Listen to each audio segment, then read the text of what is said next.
Tokio, rok 2000, dzień przed Sylwestrem i Nowym Rokiem. Świąt ważnych dla Japończyków, będących okazją do zapomnienia o trudnych chwilach minionego roku i szansą na nowy początek. Cicha, spokojna noc w opustoszałej dzielnicy wkrótce zamieni się w koszmar dla rodziny Miyazawa. Jest godzina 22:30. Mikio wciąż korzysta z komputera, przeglądając dokumenty związane ze swoją pracą. Jego 6-letni syn, Rei, leży w łóżku na piętrze, a na poddaszu śpią jego żona Yasuko oraz ich 8-letnia córka Nina. Nagle do domu przez okno w łazience włamuje się nieznany osobnik. Pierwszą ofiarą jest Rei. Napastnik odnajduje go niedaleko łazienki i dusi na śmierć. Chwilę później na schodach natrafia na Mikio, a mężczyzna spada ze schodów. Następnie intruz udaje się na poddasze, gdzie brutalnie zabija Yasuko i Ninę. Kolejne godziny spędza w domu pośród ciał swoich ofiar. Korzysta z ich rzeczy, zjada ich jedzenie, a nawet załatwia się w toalecie, nie spuszczając wody. Zostawia po sobie mnóstwo śladów, przebiera się w ubrania martwego Mikio i porzuca swoje rzeczy na miejscu zbrodni. Po kilku godzinach opuszcza dom. Mimo trwających od 25 lat poszukiwań, sprawca pozostaje nieuchwytny. Zapraszam Was na film o jednej z najbardziej zagadkowych, nierozwiązanych spraw kryminalnych, w której nic nie ma sensu. Japonia to jeden z najbezpieczniejszych krajów na świecie, dlatego trudno uwierzyć, że tak makabryczna i tajemnicza zbrodnia wydarzyła się właśnie tam. W 1991 roku w dzielnicy Kamisoshigaya w Setagaya w Tokio do bliźniaczego domu wprowadziła się rodzina Miyazawa. 44-letni Mikio, jego 41-letnia żona Yasuko oraz ich dzieci, 8-letnia Nina i 6-letni Rei. Mikio był ciepłym, sympatycznym człowiekiem, który poświęcał wiele czasu na pracę. Zajmował się brandingiem firm i projektowaniem logotypów dla korporacji, co zapewniało mu przyzwoity dochód. Nie była to praca szczególnie kontrowersyjna, była za to bardzo czasochłonna. Od dziecka miał zamiłowanie do sztuki. W szkole był aktywny w teatrze lalkowym oraz innych przedstawieniach teatralnych. Jego żona, Yasuko, pracowała jako nauczycielka w szkole dokształcającej. W krajach Azji tzw. cram schools, czyli szkoły przygotowawcze, cieszą się ogromną popularnością. Są to prywatne placówki, do których uczniowie uczęszczają, aby przygotować się do wyjątkowo trudnych egzaminów końcowych. Yasuko prowadziła taką szkołę we własnym domu, a jej zajęcia przypominały wymagające korepetycje. Nina, uczennica 2. klasy, uwielbiała lekcje baletu i gry na pianinie. Jej młodszy brat Rei zmagał się z zaburzeniami rozwojowymi i uczęszczał do publicznego przedszkola w Setagaya.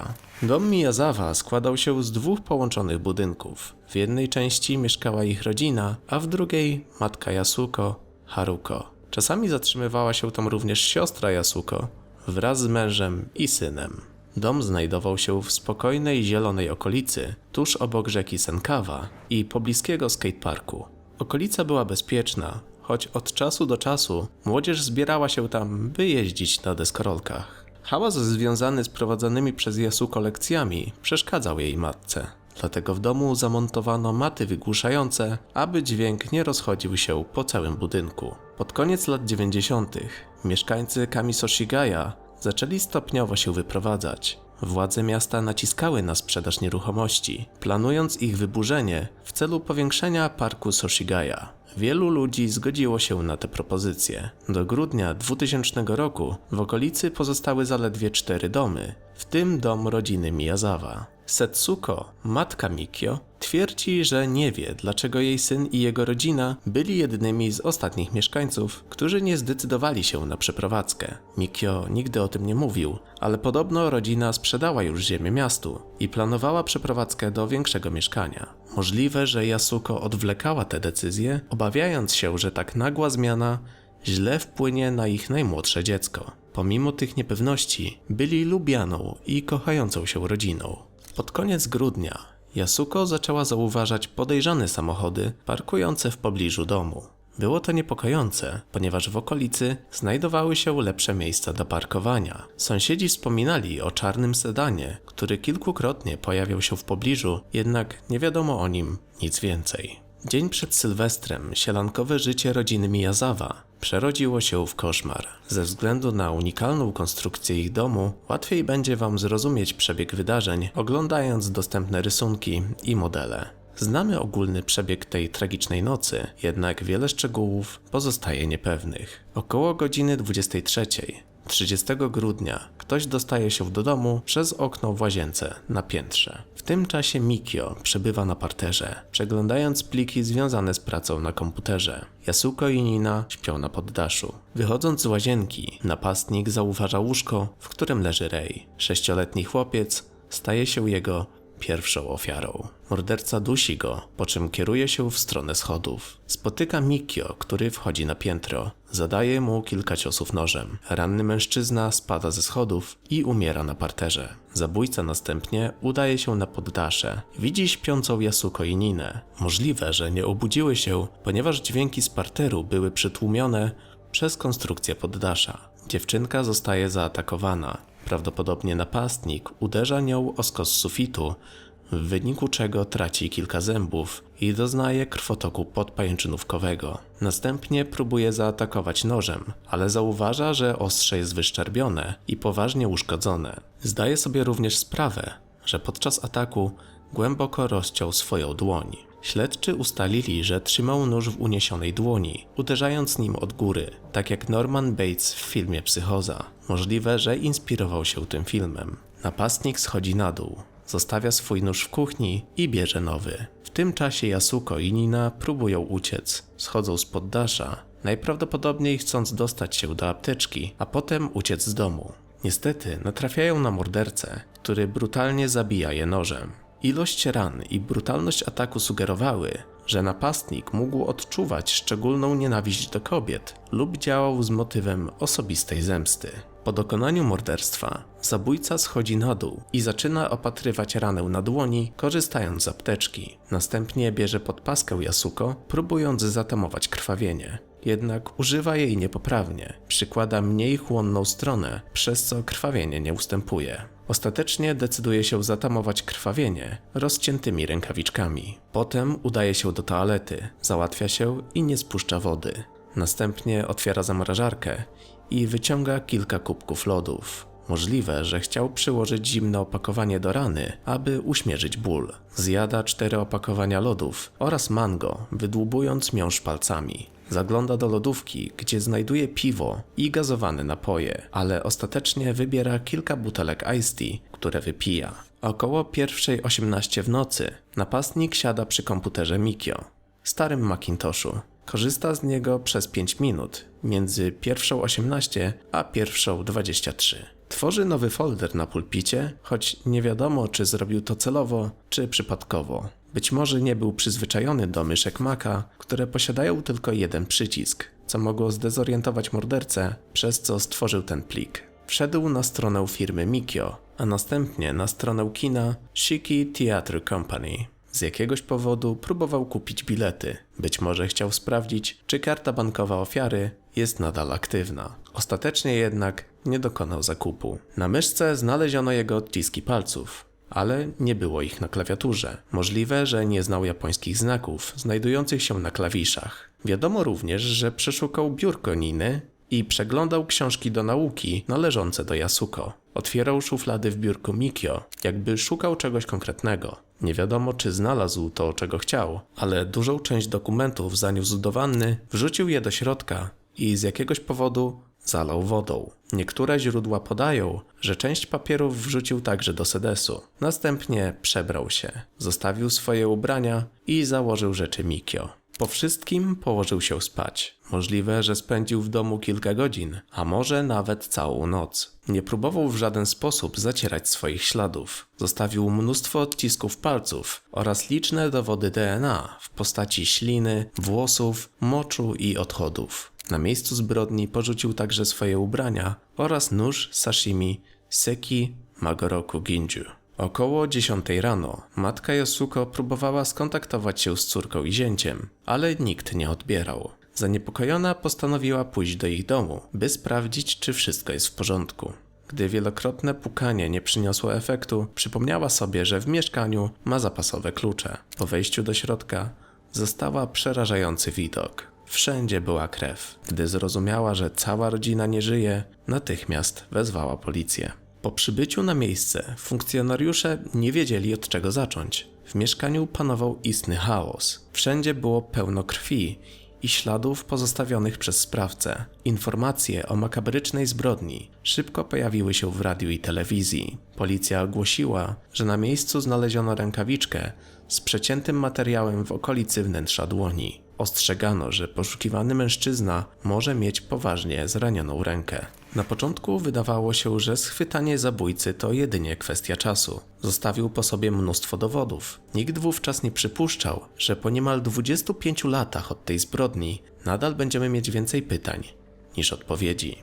Podczas dochodzenia ustalono kilka istotnych faktów. Sprawca najprawdopodobniej wspiął się na metalowe ogrodzenie i z niego wskoczył do małego okna w łazience. Problem polegał na tym, że na ramie okiennej nie znaleziono żadnych włókien, które z pewnością by tam zostały, gdyby ktoś się przez nie przeciskał. Okno było stosunkowo niewielkie, a odległość między nim a ogrodzeniem dość spora, co oznaczało, że zabójca musiał być sprawny fizycznie. Dzięki śladom krwi udało się ustalić, że sprawca miał grupę krwi A i był mężczyzną. Pod koniec 2024 roku policja oficjalnie potwierdziła, że sprawca faktycznie wszedł do domu przez okno w łazience. Dodatkowo ustalono, że wcześniej odłączył kable telefoniczne prowadzące do parteru. Sprawdzono również aktywność na komputerze. Ostatnia znana aktywność Mikio miała miejsce o 22:30. Co ciekawe, komputer został wyłączony około 10 rano. Pojawiła się teoria, że zabójca mógł przebywać w domu przez całą noc i samodzielnie wyłączyć komputer, słysząc dobijanie się do drzwi matki Yasuko. Bardziej prawdopodobne jest jednak, że kobieta przypadkowo go wyłączyła w szoku, na przykład potrącając kable stopą.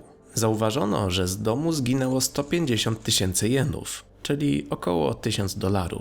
Była to jednak tylko część gotówki znajdującej się w mieszkaniu. Reszta pieniędzy pozostała w widocznych miejscach. Matka Yasuko oraz jej siostra zeznały, że około godziny 23 słyszały dziwne dźwięki, uderzenia i głośne stukoty. Nie usłyszały jednak żadnego krzyku. Możliwe, że właśnie wtedy Mikio spadł ze schodów. Początkowo sprawę sklasyfikowano jako rabunek i zabójstwo. Policja przyjęła, że sprawcą był włamywacz. Do dziś japońskie organy ścigania trzymają się tej wersji, choć większość osób interesujących się sprawą uważa inaczej. Jeśli ktoś był gotów zamordować aż 4 osoby, dlaczego zabrał tylko część pieniędzy, pozostawiając resztę na widoku? Poza tym, włamywacze zazwyczaj unikają kontaktu z właścicielami domu, by nie zostać rozpoznanym ani skonfrontowanym. Teoria, że poszukiwany był złodziejem, wydaje się więc mało prawdopodobna. Wszystko wyglądało raczej tak, jakby zabrał te pieniądze przy okazji. Japońska policja była tak zdeterminowana, że dokładnie przebadała nawet kał pozostawiony w toalecie. Analiza wykazała, że sprawca spożywał szpinak, zieloną fasolę i sezam.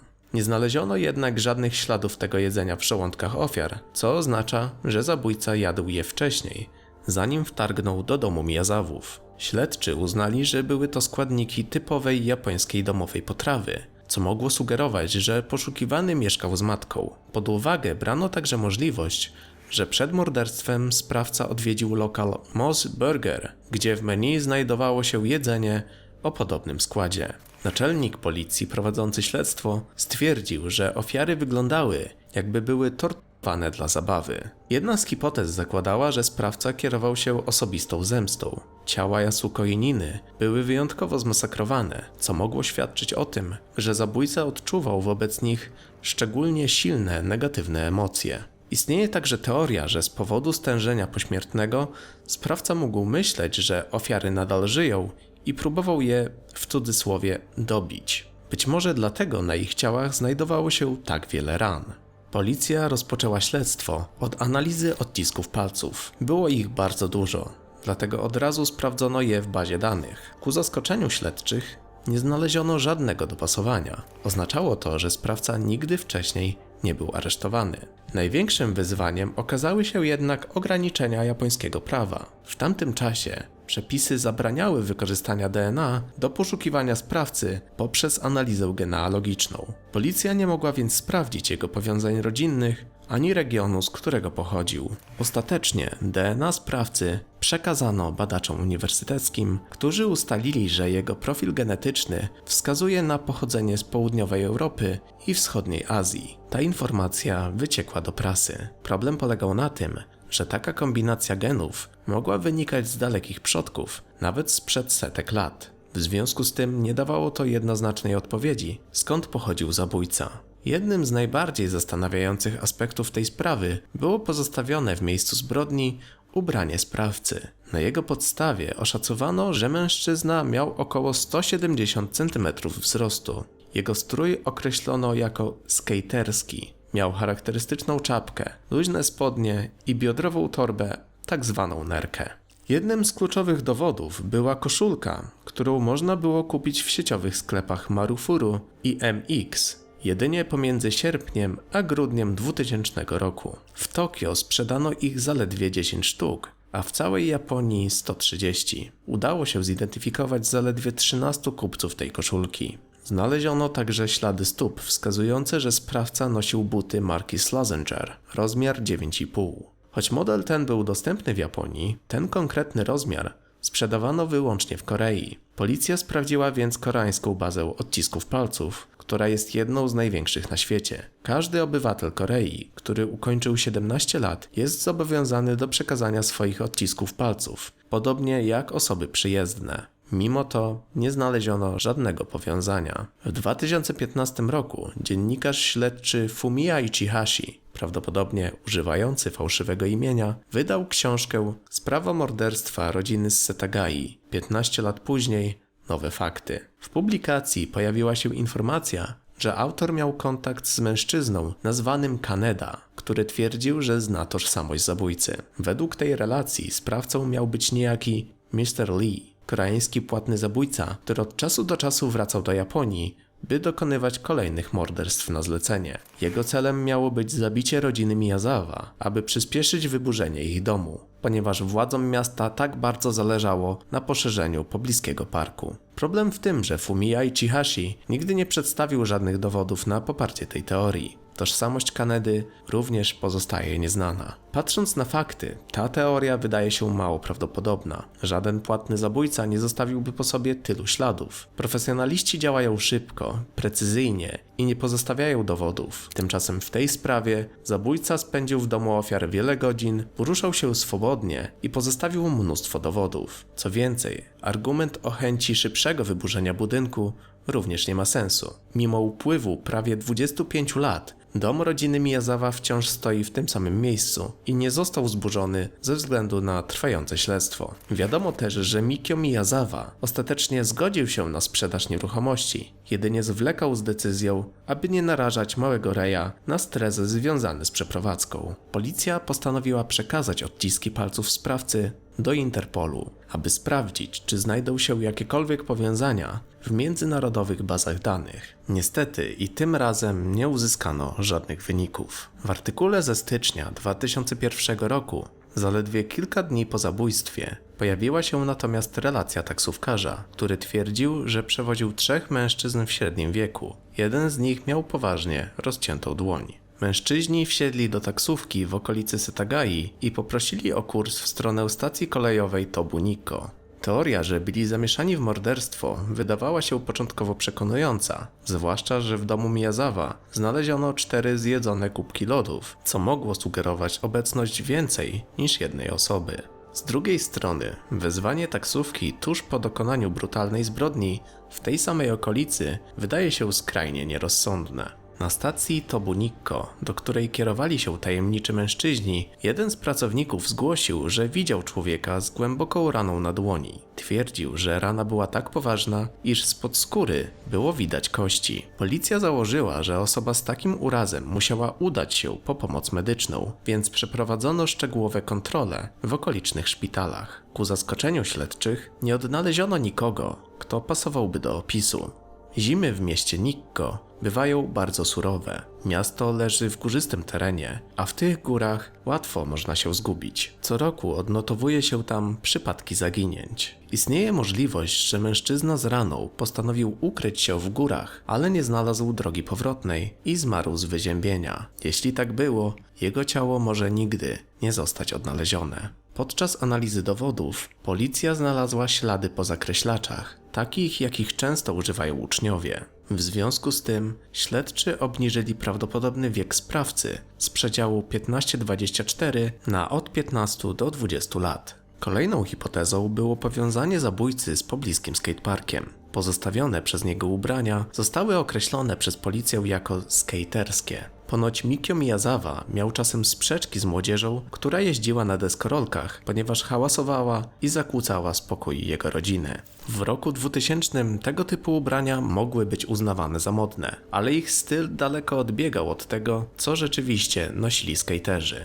W rzeczywistości wyglądało to bardziej tak, jakby ktoś celowo chciał stworzyć pozory bycia skaterem, nie mając wiedzy na temat tej subkultury. W latach 90. skateboarding nie był jeszcze traktowany jako pełnoprawny sport. Uważano to raczej za sposób na zabicie czasu. Skaterów często postrzegano jako chuliganów, ponieważ byli głośni, jeździli po prywatnych posesjach, a niektórzy z nich dopuszczali się drobnych przestępstw, takich jak kradzieże w sklepach. Miejscowi deskorolkarze wiedzieli, że na tym skateparku można jeździć tylko w ciągu dnia, ale niektórzy lubili jeździć w nocy. Przyjeżdżali tam zwłaszcza wtedy, gdy okolica wyludniła się po wyburzeniach kolejnych domów. Nie wszyscy znali zasady panujące w tym miejscu, co mogło prowadzić do konfliktów z Mikio. Policja po raz pierwszy natrafiła na potencjalny motyw. Wzburzony skater mógł wdać się w kłótnię z Mikio i postanowić się na nim zemścić. Teoria ta miała dodatkowe podstawy. Oprócz ubrań, w torbie pozostawionej przez sprawcę znaleziono drobne cząsteczki włókna szklanego.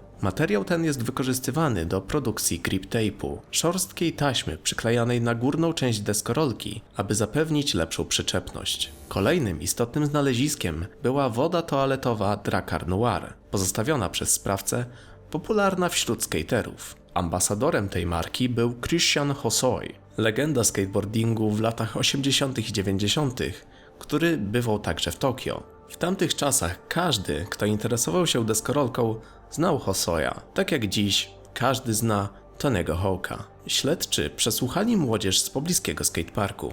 Niektórzy chętnie współpracowali, chcąc pomóc w znalezieniu zabójcy, jednak część skaterów odmówiła składania zeznań. Było to zgodne z niepisaną zasadą tej subkultury: dystans wobec policji i unikanie współpracy z władzami. Nowym tropem w sprawie było odkrycie piasku w torbie pozostawionej przez sprawcę. Analiza wykazała, że pochodził on z dwóch odległych miejsc: pustyni Mojave w Kalifornii oraz z półwyspu Miura w Japonii. Można się zastanawiać, jak w ogóle możliwe jest przypisanie piasku do konkretnego regionu. Jednak dzięki nowoczesnym metodom badawczym można określić pochodzenie materiału na podstawie jego składu mineralnego i struktury. Odkrycie to było szokujące. Jak piasek z pustyni Mojave znalazł się w Japonii w torbie mordercy? Śledczy zaczęli łączyć fakty. Oba miejsca są oddalone od siebie o prawie 9000 km, ale łączy je jedna rzecz. Znajdują się tam amerykańskie bazy wojskowe. W pobliżu pustyni Mojave mieści się baza Edwards Air Force Base, a niedaleko półwyspu Miura baza amerykańskiej marynarki wojennej. Morderca musiał być również wysportowany. Dostał się do domu Miyazawa, wspinając się przez okno na piętrze, co wymagało dużej sprawności fizycznej. Sprawca przewiązał również nóż chusteczką w specyficzny sposób. Na środku chusteczki była dziura, przez którą przeprowadzona została rękojeść noża. Metoda ta jest stosowana w wojsku, aby broń nie wyślizgiwała się z dłoni podczas walki. Śledczy zwrócili uwagę na jeszcze jeden szczegół. Sprawca próbował zatamować ranę, używając podpaski. Choć zrobił to nieumiejętnie, bo przyłożył niewłaściwą stronę, co ograniczyło chłonność, sam pomysł mógł sugerować wojskowe doświadczenie. Żołnierze w sytuacjach awaryjnych często używają takich improwizowanych opatrunków. Wszystko wskazywało na to, że sprawca mógł mieć powiązania z wojskiem. Zastanawiające jest to, że tokijska policja nigdy nie próbowała skontaktować się z funkcjonariuszami w Kalifornii, aby uzyskać jakiekolwiek informacje mogące pomóc w śledztwie. Ostatnia teoria dotycząca sprawcy jest wyjątkowo ciekawa, szeroko opisana przez jednego z internautów prowadzącego bloga The Loser's Howling. Autor strony, działający pod pseudonimem Monazite, od ponad 10 lat gromadzi informacje, analizuje je i dzieli się swoimi przemyśleniami na temat tej zbrodni. Oprócz bloga prowadzi także kanał na YouTube, gdzie szczegółowo omawia różne aspekty tej sprawy. Kanał jest w języku japońskim, ale często dostępne są napisy i można je przetłumaczyć na dowolny język. To właśnie Monazite zwrócił uwagę na wyjątkowo niepokojący post, który pojawił się na japońskim forum 2channel, będącego protoplastą wszystkich chanów zaledwie 3 dni przed masakrą w domu Miyazawa. Użytkownik o pseudonimie Mr. Kuromutsu napisał ten post. Treść posta zawierała jeszcze bardziej drastyczne opisy, które z oczywistych względów zostały ocenzurowane. W swoim wpisie Mr. Kuromutsu nawiązuje do sprawy Oita, brutalnego ataku, który miał miejsce w sierpniu 2000 roku. Wówczas 15-latek włamał się do domu 6-osobowej rodziny i zabił nożem 3 osoby, a pozostałych członków pozostawił w stanie krytycznym.